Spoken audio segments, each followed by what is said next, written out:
Hey everybody, how's it going? So welcome to the first episode of a new Planet Coaster Tips for Realism series. Now this series uses my own experience working with real life theme park design to help you create more realistic Planet Coaster parks. Now the first episode has been broken up into topics and then into two levels, basic and pro, with the idea being that the basic level gives new or console players some kind of knowledge of theme park design, and then the pro level taking it up a notch for more experienced players that may have access to things like Theme Maker's Toolkit. And in this episode, we're talking all about park layout and introducing you to some of the topics for future deep dive episodes. So your park layout is the backbone of your build, and remember that the key to any successful realism is that nothing should be left to the imagination. So if you want somebody to see something, then they should see it. So let's look at the things to consider when planning park layouts. So my biggest bit of advice is to create a park profile in advance. Decide what and how many attractions you want. So what coasters, flat rides, transport rides, water rides, etc. And then build to that brief. You also want to agree an overarching theme for your park and then thread that through everything that you build. So for example, an adventure theme or a fantasy theme, or you may just keep it completely generic. Now understand the different ride types and also their experiences, and then where possible don't duplicate those experiences unless you fully intend to. So you need to decide in advance what's the most appropriate attractions for the profile that you've designed. And you also need to analyse and plan your terrain in advance, so you need to work with what you've got, but don't be afraid to change the terrain. And if you do, make it subtle and keep slope inclines for paths narrow. You're talking no more than 20 degrees. But also take advantage of lookout points next to water, or you can use terrain within flower beds to obscure the guest's sightline. So zoning is very different to theming, and parks are split into zones or clusters, and they may cross multiple themes, but they'll share services and facilities. So these are typically things like food, drink, retail, toilets, access to cash, and these would also typically have two headline attractions with some smaller supporting attractions as well. But you just need to decide if these are destination areas where your path comes to an end, or a walkthrough where the main path travels through it or alongside it. Now you'll typically want to use destination zones at the outskirts of the park, or walkthrough ones where you're trying to encourage guest circulation. But remember that destination zones create a dead end, and the only way out is the way you came in. There's no golden rule for how many there should be, or how they should be configured. And another question that I get asked a lot is all about facilities and how many there should be. And again, there is no golden rule for what facilities such as toilets an area requires. Every country has different laws for this, but the guiding principle is ample and freely available. So one thing to remember is that you'll also need disabled toilets as well, and other facilities to consider would be first aid, phones, lockers, cash machines, stroller rentals, and you also will need to include some kind of appropriate building for these. Make sure you can move your guests around your park, so use the principle of spread, circulate and space. Spread your guests around the park by placing large attractions at the edge of your park, make it easy to circulate your guests around your park, and make sure that you have enough space for them in areas where you're going to attract a lot of them. Make sure that your paths are also set up to allow for circulation. You can use one big circular path to force their rotation, or a wheel and spoke pattern which allows access to any other area through the centre of the park. So I get asked about area transitions quite a lot, and there is no real golden bullet answer for these. I mean, you can use physical barriers such as bodies of water, hills, landscapes, or buildings to obscure views and define clearly separate areas, or you can leave space between, or you can just let it blend. You just need to decide whether you're going to theme a single ride or an entire area. So guests are going to need space to park their cars, and at the basic level you can use the tarmac terrain paint and then use walls to create the lines and then also add your cars. But remember that cars won't all be the same colour and they won't all park in perfectly straight lines. A typical park entrance will need tickets, turnstiles, entrance plazas, guest services, security, retail, games, food and annual pass offices. You're going to want to monetize busy areas, and you can do this by placing game stalls where you have many guests. You can also use vending machines to fill in small gaps. You can use grab and go units where you don't want people to congregate, and then full on restaurant buildings if you have the space to place them. Use solid fences to hide unsightly things that you can't otherwise obscure. Use flower beds, fountains and trees to bring life to your parks, and then also have a colour palette and a flower type for your park and stick to it throughout. You should only really change them out when an area you're theming demands it. Hotels are completely optional and not every theme park has got them, so if you are going to use them, then at least make them look like a hotel. There'll be large buildings with lots of windows, and if you're also using a glass front entrance, then you just need to decorate the reception area too. You'll need to allocate space in your park for warehouse and facilities. Now, these at least need to be represented. Make sure that all of your desired rides have a maintenance strategy too, so build transfer tracks, maintenance sheds, and also make sure that these have access to a road or at least a park path, and these are fenced off. And also remember to clutter these up using decorative items such as bins, pallets, fans, barrels. You know, you get the idea. Your park may have staff working there that you may never see, so make sure you allocate space for offices somewhere back of house. And remember that they'll need some kind of road or path to access them. So now you know all of the components of a park layout, we should probably talk about where you put them all. And of course, you already know where the car parks and entrances go. Your major attractions like roller coasters would normally be placed on the outsides of the park so that you can better control your guest circulation and spread, and your flat rides are used for space filling to soak up the crowds. Dark and indoor rides require a lot of space as they are just warehouses, so place these wherever you can fit them. But they're usually found somewhere in the middle, or towards the back of the park. Your food and drink units should service and support the zone that they are in, and they can be placed just about anywhere within that zone, wherever it fits. So can your toilets and facilities, just remember, ample and freely available.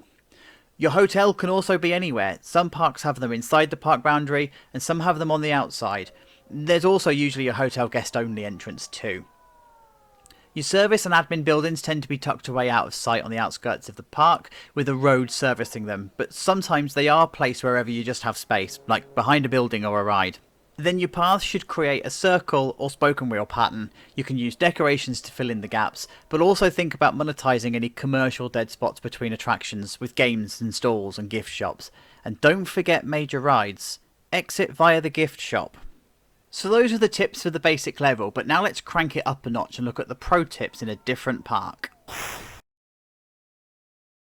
Balance the attractions you choose with the profile of guests that you're trying to attract, so avoid duplicating ride experiences without intending to. So for example, stand-up coasters versus floorless coasters, Eurofighters versus dive coasters, and in the flat ride world, rotor towers versus drop towers, Enterprise versus Starflyer, and so on, you get the picture. Every attraction should feel like it has a reason for adding it. The decision should feel alive, and every attraction should have a purpose. Now, not every attraction should look to beat the last one. Your park should feel fluid and dynamic in that respect. Theming and decoration are important, but also consider how rides operate. Do they need operator booths? What about escape platforms, health and safety signage, specific disabled access, staff positioning on platforms? This all helps with knowing what facilities you need, like maintenance and training, and if you understand capacities, you know how long your queues need to be. The coaster 4-meter method will also allow you to create some realistic coaster layouts. So ensure to include compliant signage, fine details such as electric cables or under-track heaters, staff positions and their push buttons, and remember, if you want someone to see it, they need to see it, so if you see it, build it. And lastly, change your terrain. Remember the 20-degree rule. No slope should be steeper than 20 degrees. And where you have stairs, make sure you include a ramp and handrails. For larger hills, think about how your disabled guests get around.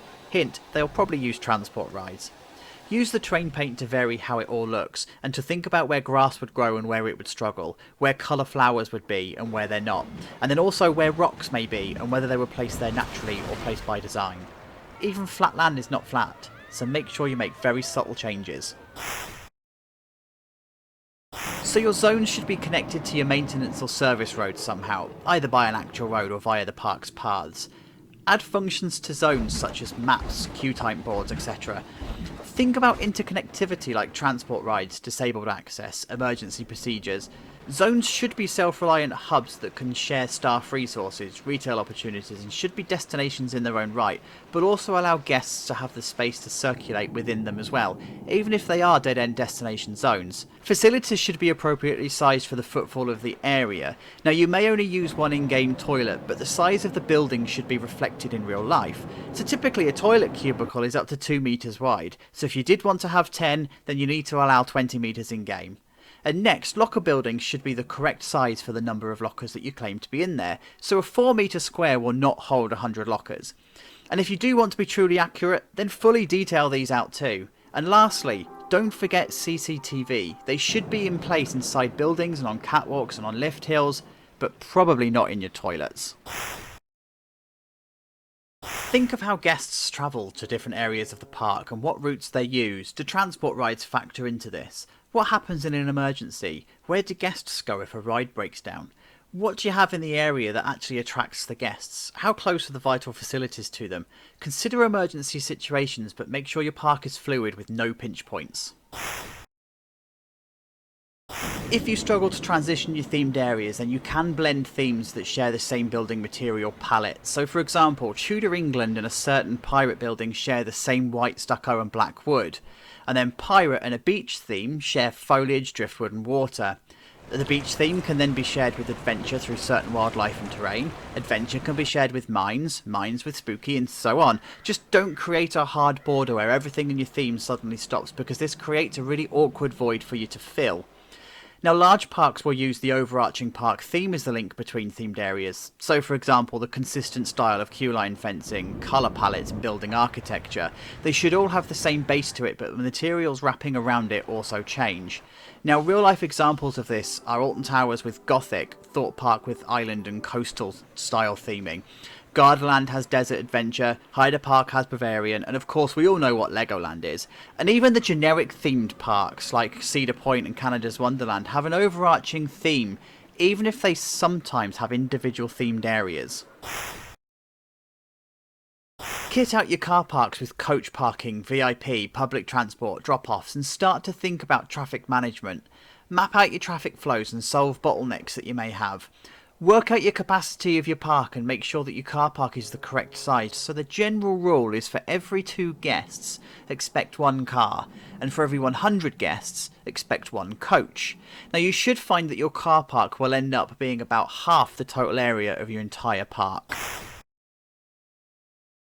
Make sure everything is for the correct size. The buildings need to be big enough to house the staff and the stuff that they contain, even if you choose not to detail inside. So ensure that your plazas are big enough to cope with peak traffic at the beginning and the end of the day, and include passive services like bins, benches and lighting. But also remember the fine details like parking ticket machines, drain covers, park maps and promo posters.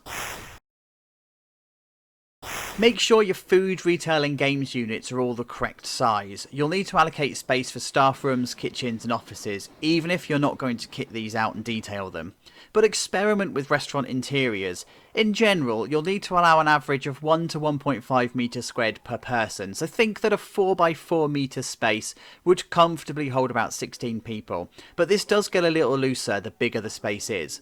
And also start to experiment with making your own versions of game stalls, because these are easier to place in your park than the in-game ones.